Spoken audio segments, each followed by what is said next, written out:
ప్రవృత్తి. విఘాతపురి రాజు వికటసేనుడు స్వతహాగా హింసా ప్రవృత్తి కలవాడు.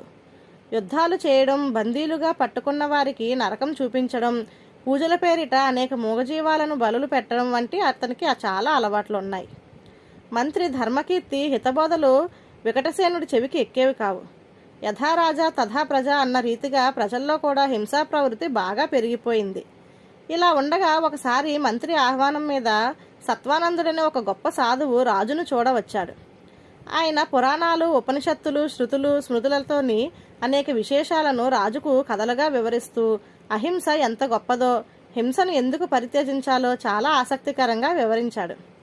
రాజు వికటసేనుడు సాధువుకు చేతులు జోడించి, స్వామి, తమరు నాకు గురువులు, దక్షిణగా ఏమిచ్చుకోవాలో ఆజ్ఞాపించండి అన్నాడు.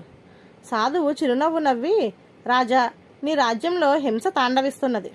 నువ్వు నీ రాజ్య ప్రజలు హింసను విడనాడండి, అదే నాకు ఇవ్వదగ్గ గురుదక్షిణ అన్నాడు.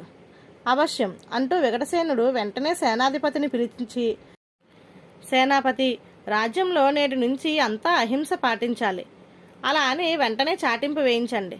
ప్రజల్లో ఎవరైనా అహింసను పాటించకపోతే వాళ్ళను అక్కడికక్కడే నిర్దాక్షిణ్యంగా నరికి వేయండి. ఇదే మన ఆజ్ఞ అని అన్నాడు. మంత్రి ధర్మకీర్తికి, సాధువు సత్యానందుడికి ఏమనాలో తోచలేదు. ధన్యవాదాలు.